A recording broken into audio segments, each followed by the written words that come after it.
MBS Radio se une a Himalaya. Todo el contenido de MBS Radio lo encuentras en la aplicación gratuita de Himalaya. Le aprecio a Arturo Barba, nuestro colaborador en materia de ciencia, que nos tome esta llamada telefónica. Arturo, primero un gustazo saludarte, te mando un abrazo a la distancia. ¿A quién le hacemos caso? A ver, hay quien dice que igual y ya puedes empezar a salir, que siempre no, que la curva ya estaba domada, que no, que siempre no, que ahora no es curva, que es meseta, que mejor te quedes, que las pruebas no son tan necesarias, o sea, sí, pero hay que saber para qué las quieres. Bueno, ¿de qué se trata, Arturo? Danos una luz en estos temas. ¿Cómo estás? ¿Qué tal, Luis? Pues encantado, muy buen día. Fíjate que no podría yo determinar, bueno, qué es lo que la sociedad tendría que hacer. Yo sugeriría mejor que se quede en casa en la medida de lo posible, y si sale, que utilice mascarilla, de preferencia aquellas que tienen la certificación N95, y si no, con doble o triple capa, incluso lo pueden hacer en casa, con doble o triple capa de algodón. Utilice gel, lávese las manos, no le haga caso al presidente, no salga, ¿no? Hay que tener enfermedades peligrosa, es letal. Ya hemos dicho en este espacio que no solo afecta los pulmones, las vías respiratorias secundarias, sino que además es una enfermedad que afecta el corazón, afecta la sangre, provoca coágulos, afecta los riñones, en fin, es una enfermedad multiorgánica. Entonces hay que tener mucho cuidado, y no solo aquellos que tienen alguna enfermedad preexistente, y no solo aquellos que tienen edades de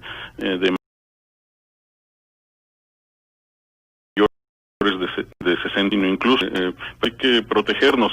Sí, y es que el mensaje del gobierno es cruzado. No entendemos, mientras López-Gatell dice que el pico va a llegar la siguiente semana o el siguiente día, o estamos y no estamos, y por otro lado el presidente inicia con sus giras. Entonces el mensaje a la sociedad es un mensaje cruzado, que no da certeza, no marca liderazgo en este sentido. Entonces, bueno, yo sugiero que hay que cuidarnos, hay que protegernos en lo personal, en la medida de nuestras posibilidades, porque no se sabe con certeza cuántos casos hay en México. La Secretaría de Salud, el doctor López-Gatell, no sabe, ignora cuántos casos hay en México. Lo que reportan todos los días es solo lo que la Secretaría de Salud ha detectado, lo cual no significa que eso es el número total de casos en el país. Hay quienes dicen, de hecho la propia Secretaría de Salud en algún momento dijo que hay que multiplicar las cifras, tanto de muertos como de contagiados, por 8 o por 25, incluso hasta por 30. Entonces los casos en realidad son mucho más altos. Perdí la llamada, ¿verdad? Sí, perdóneme, un problema técnico. Pensé que había perdido yo aquí solamente en el audífono, por eso no dije nada por un momento, perdóneme.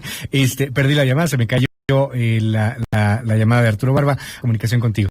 Sí, Luis. Te decía que en el caso de nosotros no sabemos en realidad cuántos casos hay. En otras partes del mundo también hay cierto margen de casos que no son detectados o son asintomáticos. Pero en la situación de nuestro país, como no se hace ninguna prueba, es el único país del mundo donde no se hacen pruebas de detección. Hay que recalcar eso. Por eso la Ciudad de México está dándole la vuelta. Te detengo ahí por un momento, Arturo.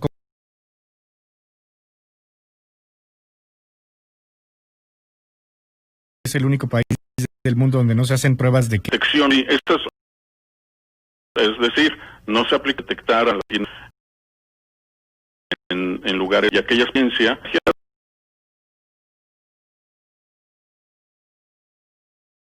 Es decir, solo se hacen casos, los casos enfermedad, y nunca se aplicó una prueba para saber si realmente la tuvo. Sí, lo que pasa es que ahí llega un dictamen, ¿no? Que es lo que dicen. Esa es una opción que optó que está utilizando la Secretaría de Salud. Okay. Lo correcto es hacer una prueba de detección por PCR.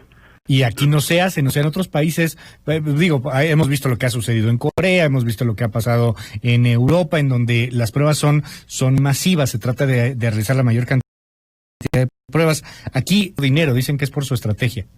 Es una estrategia fallida que nos está costando muy caro y que ahora con la reapertura de algunas actividades va a haber un rebrote.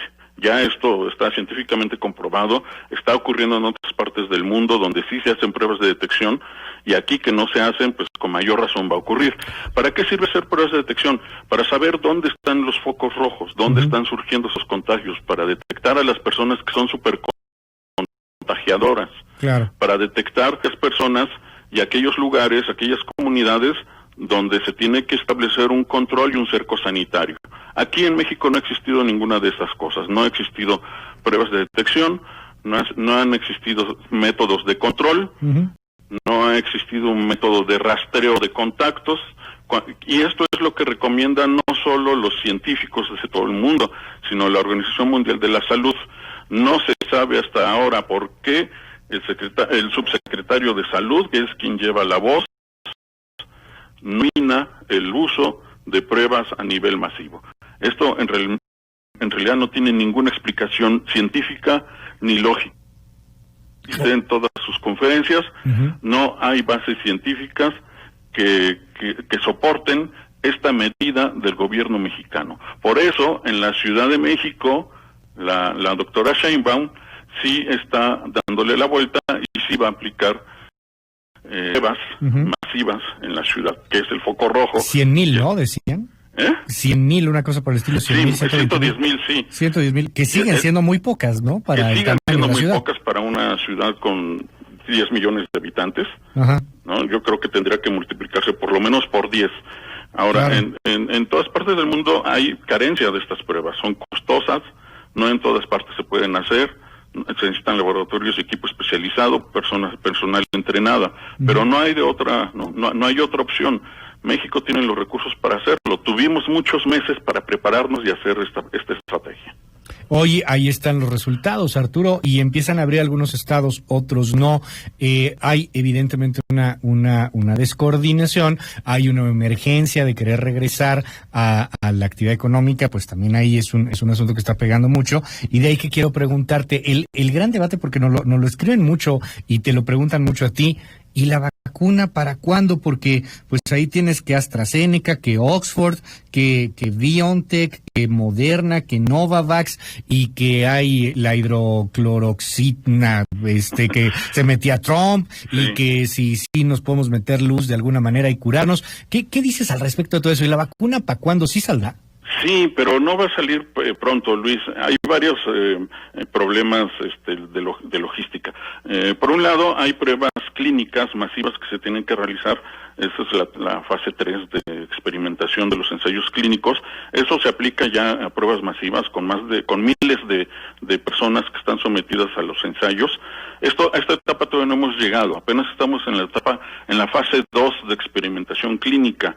La vacuna de la empresa Moderna y de los institutos nacionales de salud de Estados Unidos es la que está más avanzada. Hay alrededor de 12 vacunas en experimentación en todo el mundo, desde esfuerzos de empresas privadas como AstraZeneca, como Lilly. Hay varias grandes farmacéuticas que están realizando sus propias vacunas, y también las desarrolladas por los gobiernos en varias partes del mundo. En general hay 115 vacunas que se están experimentando, Luis, de las cuales solo se cuenta con información fidedigna de 80, y de esas 80, 12 se están experimentando ya en etapa de ensayos clínicos con humanos.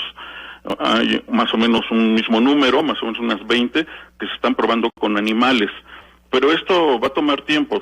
Apenas vamos a iniciar la etapa de fase 2 de ensayos clínicos, que es más o menos con centenas de personas, donde se está probando la efectividad contra el virus.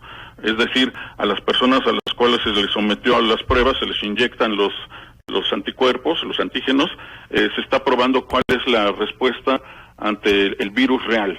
Y después se va a aplicar ya la fase 3, en donde se hace una prueba masiva con una muestra de personas mucho más amplia. Entonces esto va a estar hasta mediados del próximo año, porque después de que se produzcan, vamos a enfrentarnos a una cuestión de logística, cómo distribuirlo. y cómo distribuirlo a todo el mundo, porque tiene que llegar a todos los habitantes del planeta. Y en países como el nuestro hay un grave problema logístico para distribuir una vacuna.